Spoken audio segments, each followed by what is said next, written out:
What's up, y'all? It's your boy Mike D with THEWHACKINGSHACK back here again. Today we're going to do another fence picket build. It's guaranteed to get you money. One, because last video pretty much tanked. And two, still got some fence pickets left, and I'm going to do something kind of special with one of these today. So let's get at it.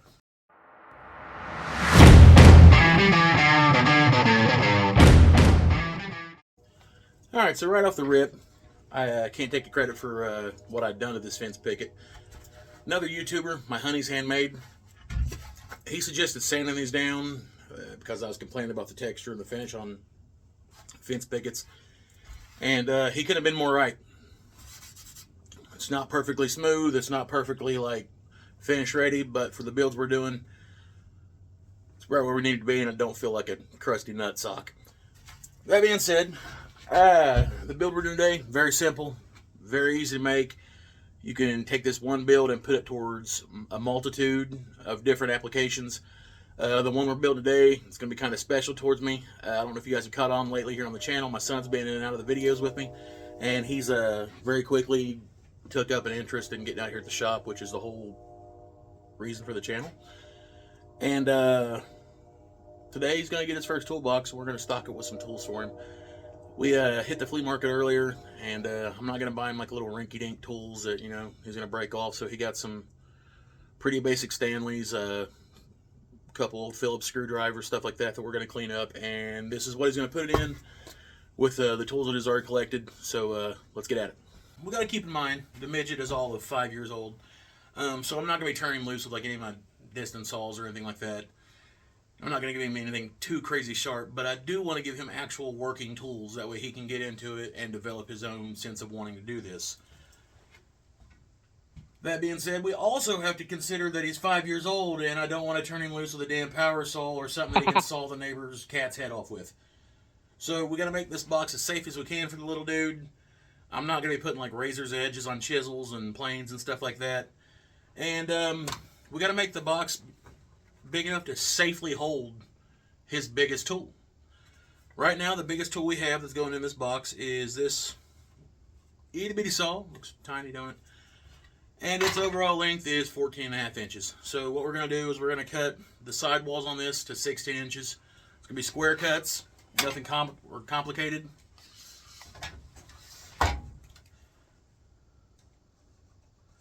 Those will be the first two cuts we make, and then we'll come back here for the bottom and the uprights and everything else. Alright, got our two cut at 16. Next thing we're going to need to do is we're going to have to mark out a, pretty sure it's 14, let me check my notes here, 14.5. 14.5 out of your picket. That's going to be your bottom. It's going to go in the inset. So we're going to cut that, and you should have one section of board that is just shy, right at 2 foot. So we're going to go ahead and mark that right at the 1 foot mark itself. And those will be your last big cuts on this build. Got a couple angle cuts we'll have to do here in a minute. I'm going to go over and knock these out and come back with the stock material so we can get into the complicated part. Alright, so we've got our bottom, our uprights, and our two sides made. We're going to take our two shortest pieces, which are going to be our uprights. Starting from the bottom, we're going to find the overall thickness of the board, or width of the board, and we are going to put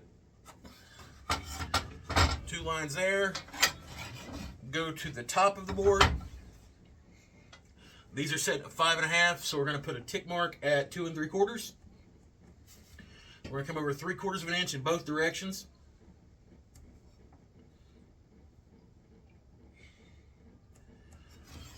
Put 2 tick marks there. Take the straight edge and go from that tick mark all the way to the outside edge on both of these.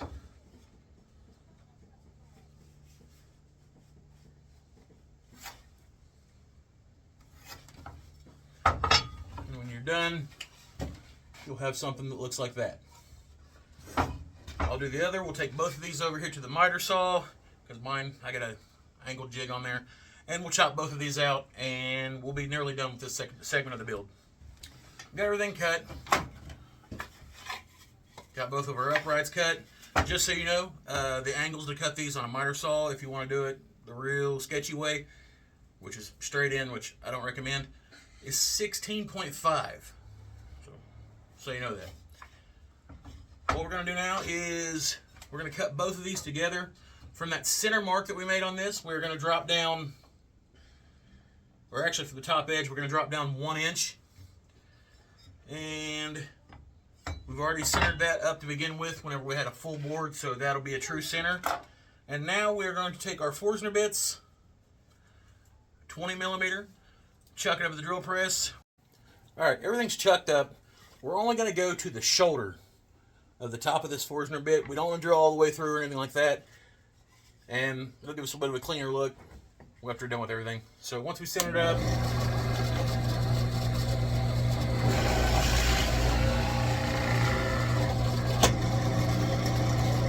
just like that, not all the way through.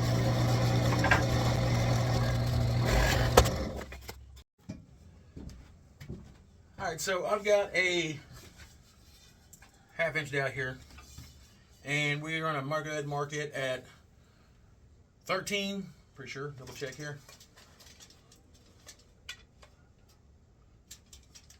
and 7/8 inches.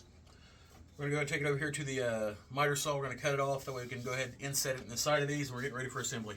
Alright, first thing we want to do for the assembly here, run a bead of glue down the outside edge of your shortest piece.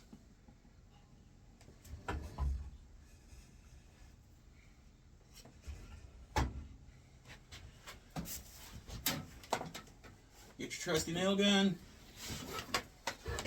because we're fence picket artists today.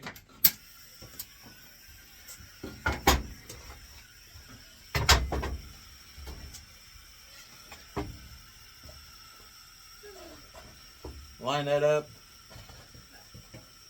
just like so.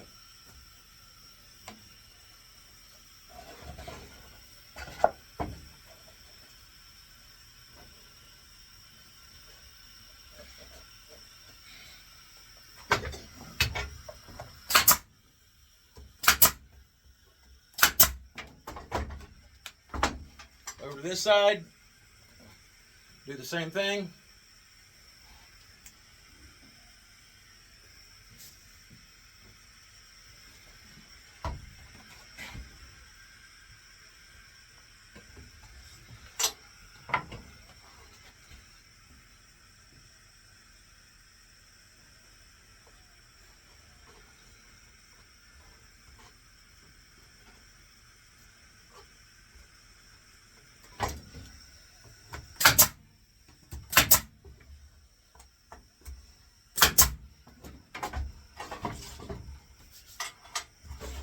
On the ends here, give it a bead right down the middle, and go ahead and go up the sidewalls too.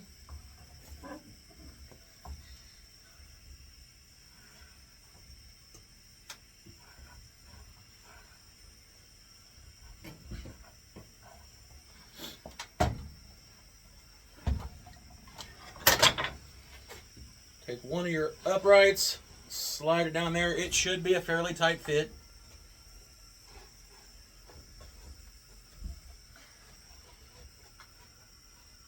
Make sure all your corners are lined up good together.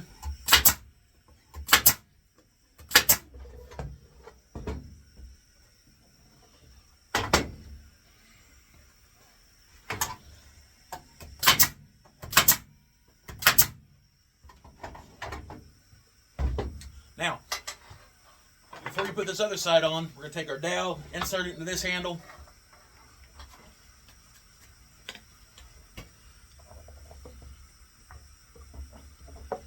Go ahead and put our glue on this side.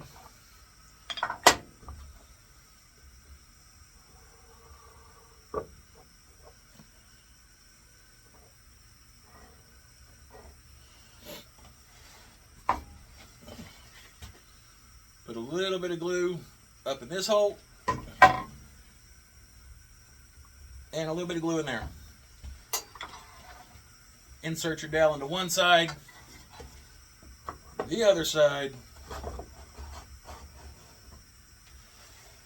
bring it in and square it up.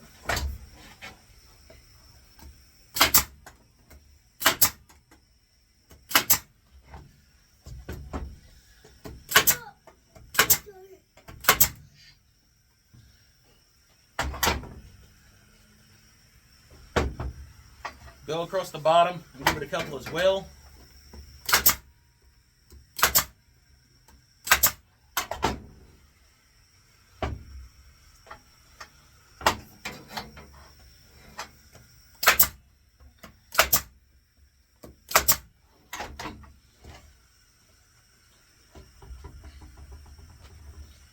It's in there pretty sturdy. Let's get on to the next part of it. Build's done. Mark it as rustic farm decor, anything like that. These things will sell. You can pretty much fit like 2 6-packs of bottles of whatever beverage you want in here. But gardening tools, anything like that, they will fit.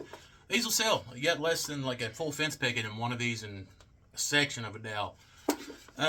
Like I said earlier though, this is gonna get a little special going on with it. I can't really talk about it a whole lot because I've got a guest in here. So, with that being said, you're going to have a bunch of cutoffs left because, I mean, it's a wood shop and you've always got cutoffs. First thing we're going to do is we're going to put a 1/2 inch hole through this section. Once you have your hole drilled, that will hold a 1/2 inch Stanley chisel, just perfect, catch on the top. Take this and we're going to drill some 3/8 holes in it. Be back with you in just a second. And once you got those drilled, those will hold an old set of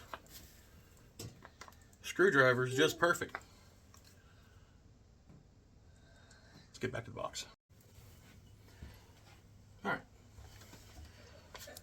Take our piece with a 1/2 inch hole.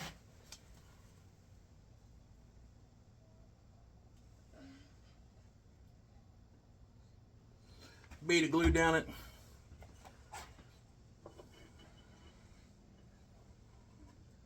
Tuck it in right there.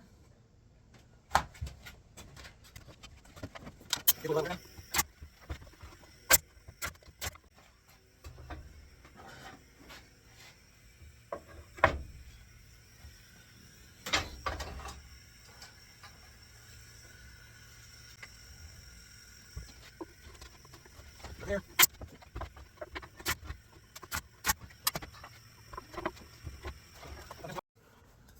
And the finishing touches, because I can't just let this go without a little extra pop on it. We got a medallion that I cut from what's supposed to be ash. I'm going to inset it on the end of the box so everybody knows who it belongs to.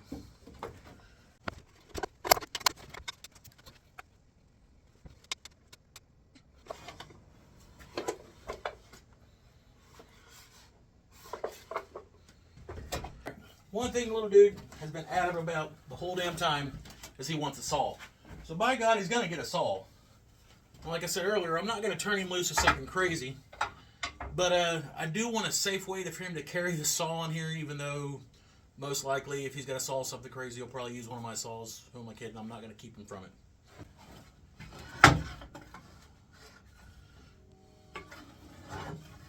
Okay, so what I've done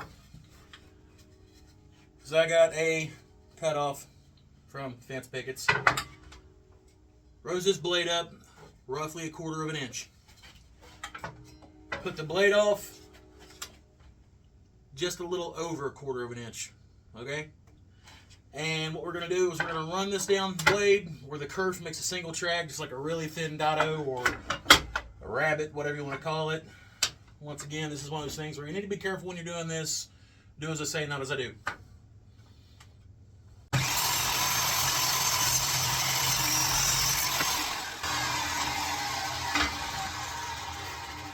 Once you got that cut, we're going to take it over to the miter saw. We're going to cut this in half. That way we can make a slot for the saw to safely house itself in.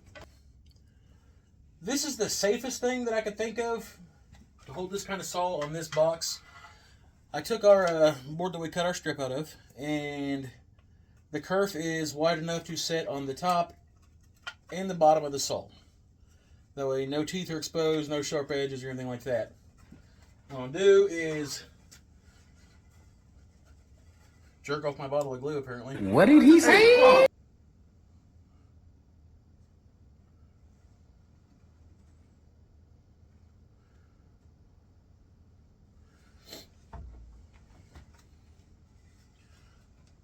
Put that on the side. Line the bottom rail up.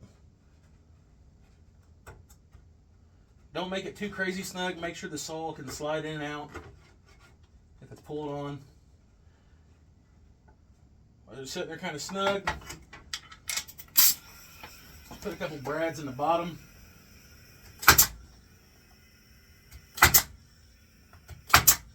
And then give it two at the top. Alright, so box is built, pretty solid, handle's good, everything's glued, tacked in place where it needs to be. I wanted to make this to where he's got room to expand out on it, add stuff as he goes. I mean, he's 5, so right now he's just kind of tickled to have a toolbox to be working with his dad. It's kind of what we're working with to begin with. So right off the bat, got a chisel here, it's an old Stanley. It's not sharp by any means, and we're not going to sharpen it until he figures out probably how to do it himself. Phillips head screwdriver. Right there. I'm sorry, flathead. Phillips head screwdriver over here. Little tape measure.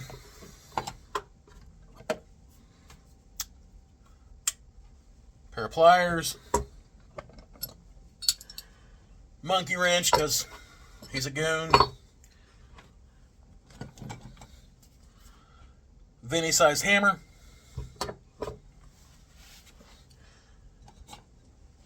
Can't put my boy out in the world without some form of a hand plane. Hopefully one day he'll learn how to use these, and I can leave him all the stuff that I've got here. And it took me a little bit. I had to figure out how to make a safe way for him to carry this saw. But after I cut that strip down, I wanted to make a scabbard on the side of it to where his saw could just lock into it. And now he can safely transport this everywhere he needs to go. And in typical Whack and Shack fashion, we done a little embellishment on the side of it. Let him know it's his. I let him paint this or stain this however he wants to. Alright guys, so as you can see, there's a multitude of things you can do with these boxes. Like I said earlier, everything from gardening to decoration to building a toolbox for your kid. I think this will serve him well for his purpose. He's been wanting a toolbox for a little bit, and I think this will give him room to expand on and add to it as he wants to go, stuff like that. And as he gets more tools, we can add different ways of holding them on there. This whole thing was built with less than 1 fence picket, even the holders and the scabbard and everything for the saw. And honestly, you could probably make it without the dowel and just do the whole thing out of 1 fence picket. Pretty cool build. Total cost in this without the tools is less than $3. And if you sold these for literally 10-15 bucks at a craft show, you're still making a profit on them. Until then, peace out. God bless. Love y'all.